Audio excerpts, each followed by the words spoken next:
మన ప్రభువైన యేసుక్రీస్తు నామములో కూడి వచ్చిన ప్రతి ఒక్కరికి వందనాలు తెలుపుకుంటూ దేవుని యొక్క సన్నిధిలో ఈ దినమున ప్రత్యేకమైన మాట ఏమిటంటే, దేవుడు ఇక్కడ స్థితిని జ్ఞాపకం చేసుకుంటే ఈ దినమున ఒక ప్రత్యేకమైన డే, ఫాదర్స్ డే. అంటే తండ్రికి ఒక మంచి పేరు కలిగిన ఒక పేరుగా ఈ యొక్క తండ్రి అనే పేరుగా పొందుకున్న స్థితి కనబడుతుంది.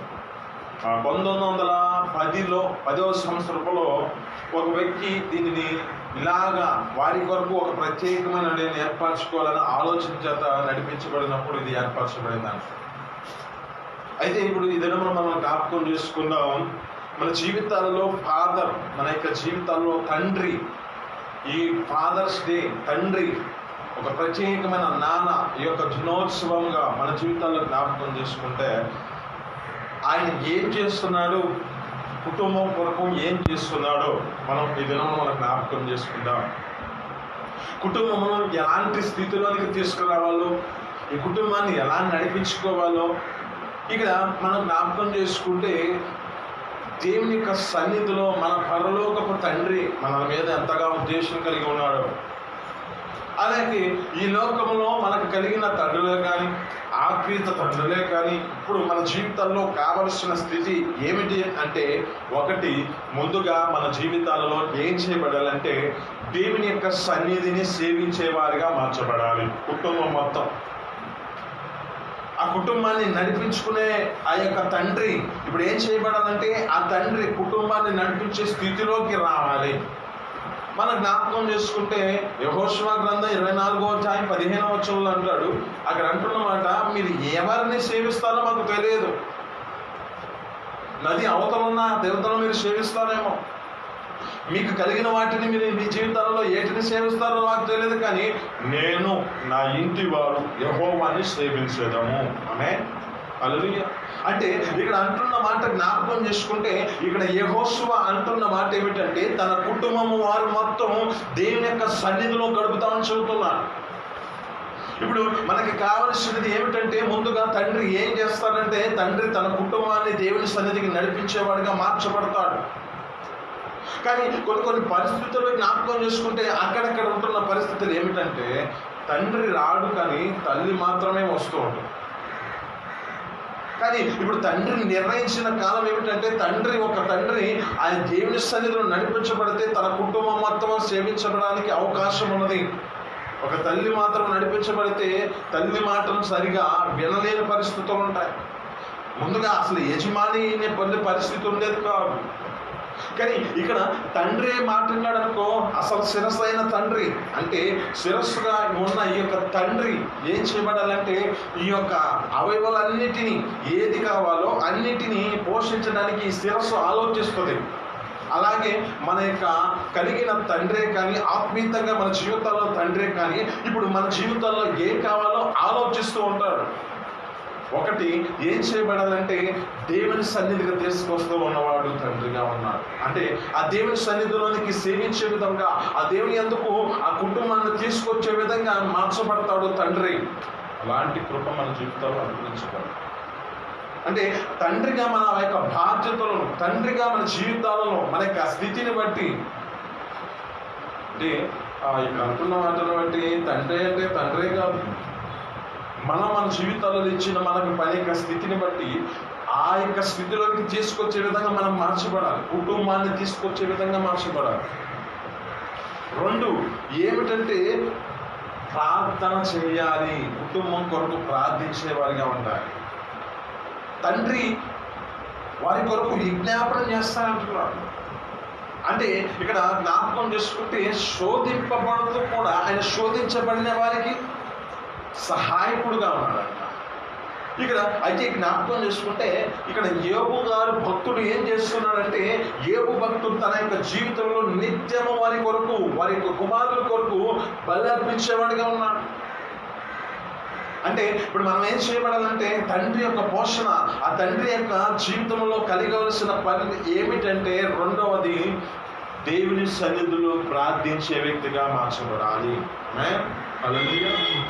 తండ్రి ఏం చేస్తారంటే కుమారుల కొరకు, తనకు కలిగిన కుటుంబం కొరకు ప్రార్థించేవాడిగా ఉండాలి. ఇక ఆ మాటలు జ్ఞాపకం చేసుకుంటే ఏమంటాడంటే, అక్కడ భక్తుడు ఏమంటున్నాడంటే, దేవుణ్ణి దూషించి ఇక వాళ్ళు ఏమైపోతారేమో అని, దేవుణ్ణి దూషిస్తారేమో అని వారి కొరకు ప్రతి అరుణోదయంలో వెళ్ళి దేవుని సన్నిధిలో బలి అర్పిస్తున్నాడు.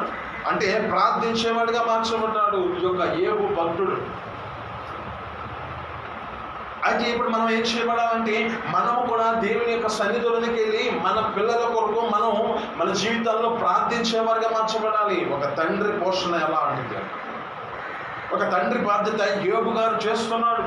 తండ్రికి బాధ్యత దేవుని సన్నిధిలో ప్రార్థించే వ్యక్తిగా మార్చబడ్డాడు ఈ యొక్క భక్తుడు, యోబు భక్తుడు. వారి పిల్లల కొరకు పిల్లలు ఏం చేయబడాలి అంటే, ఎందుకు ప్రార్థన చేయాలని అంటూ ఉండొచ్చు మన జీవితాల్లో. ఎందుకు ప్రార్థన చేయాలంటే, దేవుణ్ణి దూషించి లోకంలో పడి లోకానుసరణ చేత మన జీవితాలు ఏమవుతాయి అంటే సగప్రాయంలో చనిపోయే పరిస్థితి వస్తుంది. లోక వ్యసనాల చేత వారి జీవితాలలో ఉన్న ఆయుష్ని తగ్గించుకుంటూ వారి జీవితాలు ఏం చేయబడతాయి అంటే మరణానికి దగ్గరెళ్తున్న పరిస్థితి ఉంటుంది. అందుకే అంటాడు, మరణము కిటికీలు ఎక్కుతున్నదంట. మరణము ఏం చేస్తుందంటే కిటికీలో చూస్తుంది, అది ఎక్కి ఏం చేస్తుందంటే వాళ్ళలో ప్రవేశిస్తుంది. యవనస్తులలో ఆ పిల్లలకు ప్రవేశించి ఏం చేస్తుందంటే ఆ మనిషిని దేవునికి దగ్గర కాకుండా ఆ దేవుని సన్నిధిలో తమ జీవితాలు ఆయుష్ను పొడిగించుకోలేని పరిస్థితి వస్తుంది. ఇది కనుక ఒకటి తండ్రి ఏం చేస్తాడంటే కుటుంబాన్ని దేవుని సన్నిధికి తీసుకొస్తాడు. కుటుంబాన్ని తీసుకురావాల బాధ్యతది. తండ్రి ఏం చేయాలంటే రెండవది బాధ్యత, ప్రార్థన చేసే బాధ్యత ఉండాలి. కుటుంబం కొరకు ప్రార్థించేవాడిగా మార్చబడాలి. ఆ కుటుంబం కొరకు తన జీవితంలో దేవుని సన్నిధిలో దహన బలి అర్పించే విధంగా ప్రతి అరుణోదయము యోబు భక్తుడు అలాగే చేస్తున్నాడు. అలాంటి ప్రార్థన చేయడం బట్టి అతను ఆ యొక్క స్థితిని బట్టి క్షేమంగా నడిపించుకుంటున్న స్థితి ఇది. మూడవదిగా మనం జ్ఞాపకం చేసుకుందాం. మూడవది ఏమిటంటే ప్రేమతో శిక్షించే విధంగా మార్చబడాలి. ప్రేమతోనే ఆ యొక్క వ్యక్తిని శిక్షించే విధంగా మార్చబడాలి. కుమారుడిని మనం ప్రేమించకుండా మనం శిక్షించామనుకో ఆ కుమారుడు ఏం చేస్తాడంటే నేను ద్వేషించే పరిస్థితి వస్తుంది. చాలా జాగ్రత్తగా మనం ప్రేమించిన వారమై ఉండి కూడా శిక్షించే విధంగా వారిని మార్చాలి. ఎందుకే లేఖనాలు చెబుతూ ఉంటాయి. సామెతల గ్రంథం 22వ అధ్యాయము 6వ వచనం అంటున్నాడు, బాలుడు నడవవలసిన త్రోవను వారికి చిన్నతనం నుంచి నేర్పితే కాడ ఉంది శిక్ష.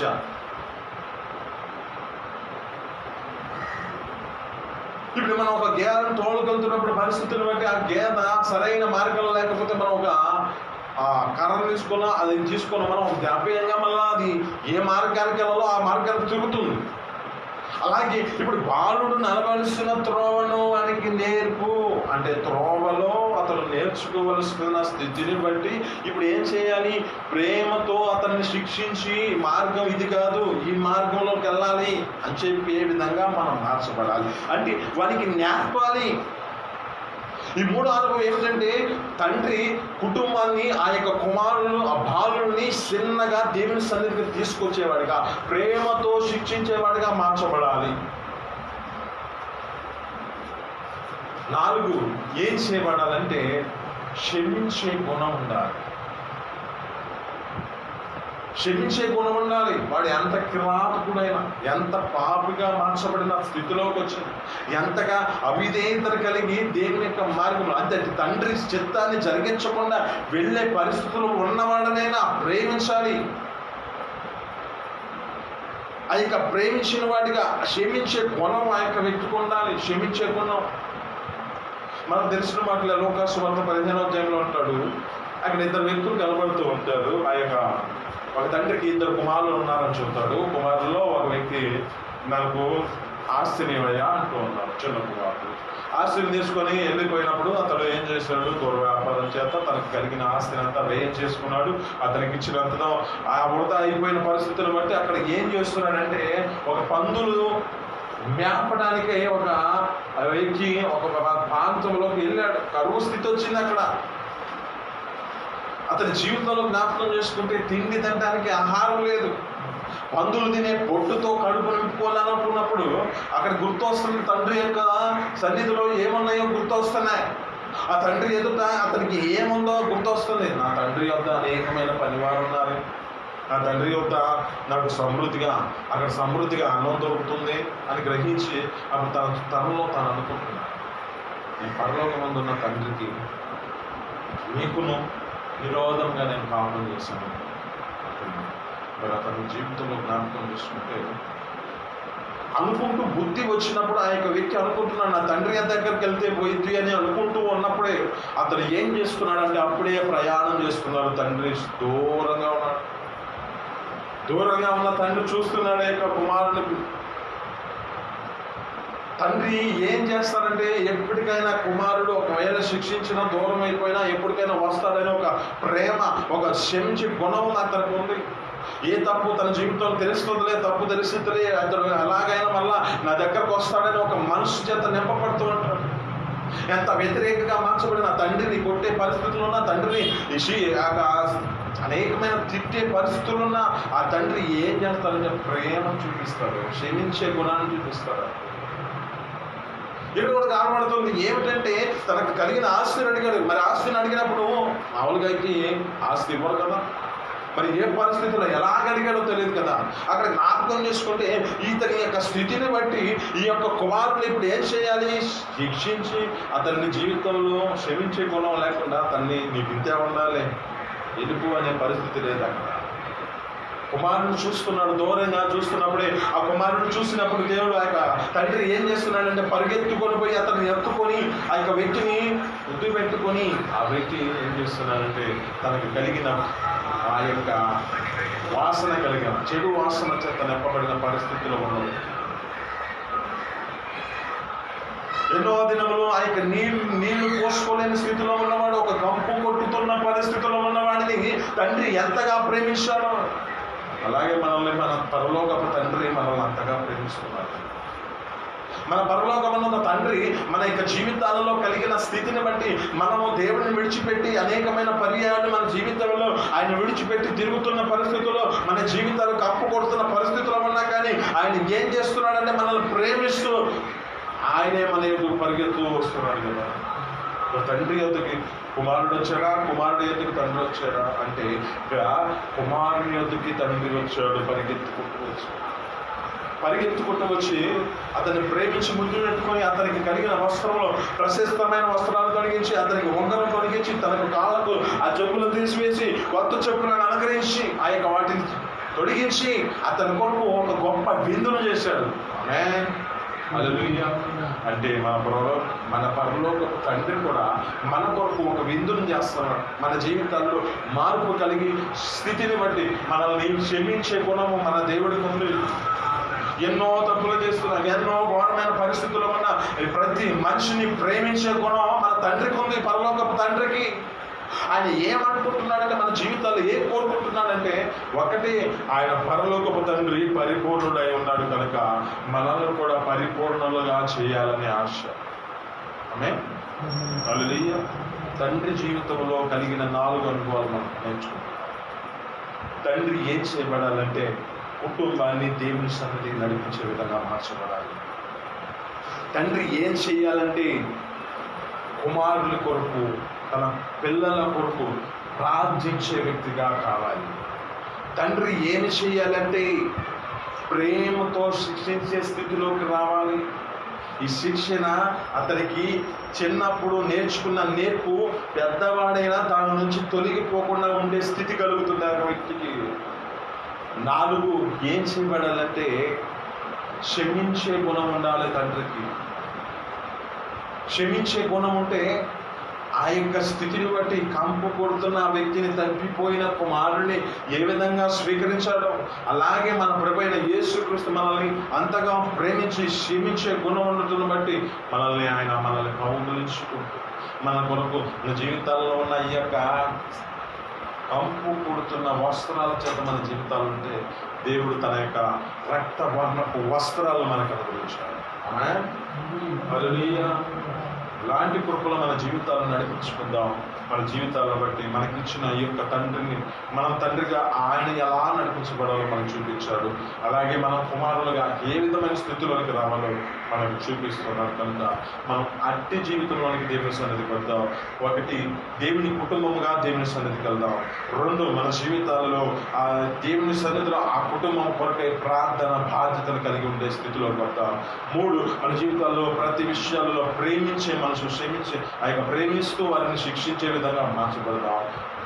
నాలుగు, మన జీవితాల్లో క్షమించే గుణం మన చేతలో మన యొక్క జీవితాల్లో నింపుకుందాం. క్షమించే గుణం మన దేవుడు పొంది కనుక మన జీవితాలలో అంటి కృప మన జీవితాలను అనుగ్రహించి మనము ఆ నిత్య పరలోక రాజ్యంలో వారసులుగా చేయబడదాము గాక.